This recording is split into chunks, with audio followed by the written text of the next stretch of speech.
It was the dark of night in January. I was the lone state trooper stationed in a little town in the Texas Panhandle. The closest major city was 90 miles away. The phone rings at 3 a.m. and I sit bolt upright and grab the phone. Yeah, I bark into the receiver. I had been working wrecks for the past 15 hours on snowpack. The wind had laid down a little since day shift. It was blowing just enough to hear. Ice was falling on top of the snow. I could hear the ting-ting of ice bouncing off the windows and the moan of the cold north wind. The dispatcher's sweet voice said kindly, "Dan, I'm sorry to wake you." I grumble a sorry for being gripey. "You've got a wreck west of Lakeview at the 658 intersection," she chimes. She finishes, "All other units are working multiple crashes on US 287 and I-40. She knows I was thinking, why can't you call a night unit? I tell her thanks and it's okay. I understand. We hang up. I crawled out of my warm bed and I hear my wife roll up into the blankets and mumble a sleepy "be safe." I give my standard "always babe." I put my uniform on and add some extra layers for the cold. When I got off at sunset, the chill factor was 25 degrees. Whoever said it's always hot in Texas obviously had never been to the Panhandle. I threw on my heavy parka and pulled my Yukon hat over my head and headed out. I was thinking the troops in South Texas don't even get issued these hats. That should have been a clue why I got stationed up here. I walked out the front door and could see the shiny glaze of ice over the snowpack. Little pieces of ice bounced off my hat and shoulders as I walked towards my 1987 Ford Mustang. If you're not familiar with this car, it's awesome on dry pavement.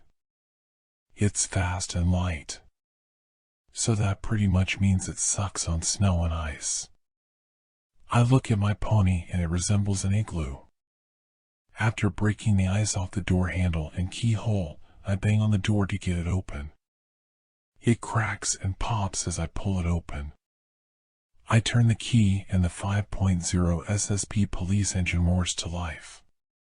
Usually I get a warm fuzzy feeling when I hear the rumbling sound. But I know she's gonna handle like a seal on ice, so I'm not so warm and fuzzy. I check 10 to 8 with dispatch and ask for the temperature. This is an 80s model car and it doesn't have a heads-up display with a ridiculous amount of information on it like the temperature. 12 degrees, a familiar voice cracks over Motorola radio.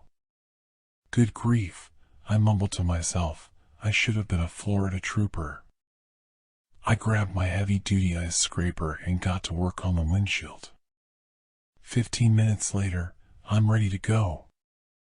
As I back out of my drive, I tap the disc brake slightly. She still slides sideways into the neighbor's yard. Man, it's slick, I think. I put the pony in second and let out on the clutch slowly. She eases out onto the ice cap and idles slowly down the road.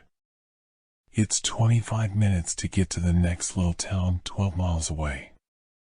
As I idle through town, I see a man at the telephone booth flagging me down. There is a lone street lamp above the booth and it's directly above the stranger. He's wearing a long black overcoat and a fedora is perched on his head. His head is bent down slightly so there's a shadow over his face. I can barely see his nose. The guy is around 6'8". He says in a deep shaky voice, "I'm sure glad to see you." Now this guy is creepy. I mean gates of hell creepy. As an on-Texas state trooper I don't get shaken much and there ain't much that I'm afraid of, but this dude is a creepy creep. He slides his huge frame into the passenger seat and his knees are way up by his head. Mustangs aren't made for NBA players. The ice is popping and cracking and there's almost a full moon, so the ice and snow have an eerie glow. Every once in a while a piece of ice will break loose on a tree, and a falling chandelier of ice will cascade off the tree and crash to the ground. I think to myself, this is ridiculous. It's not creepy, I'm just letting my imagination get stupid. I crank up the heat for the guy and ask him if he was in a wreck. He says yes, like Lurch, the butler from the Addams Family. Yes. I verify the crash location and he's out on the road. It takes about 8 minutes to get to the scene 3 miles out of town. As I arrive at the intersection, I see a Chevy Suburban lying upside down in the field next to the road. I bet that was a rough ride, I say to Lurch. I check out at the scene with dispatch. I exit the car and start scooting towards the Suburban.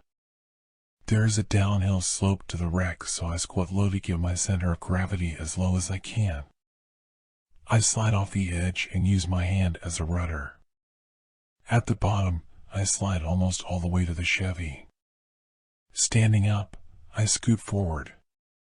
As I get to the side of the Chevy, I turn on my streamlight and write the tag number down.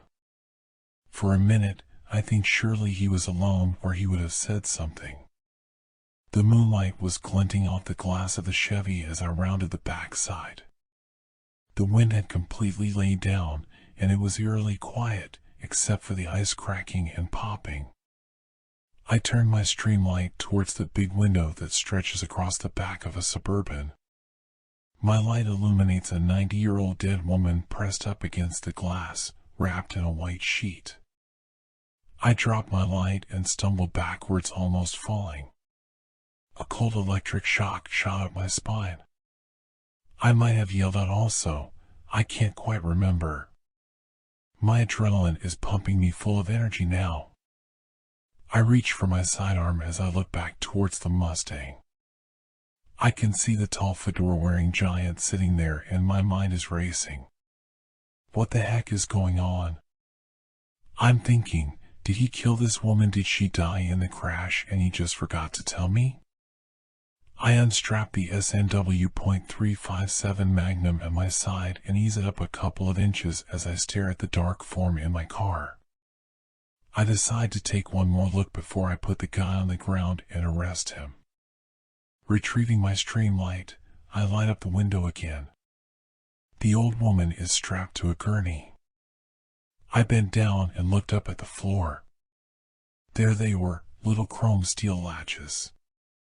I walk up the hill to my car. I open the door and ask Mr. Creepy what he was doing when he wrecked.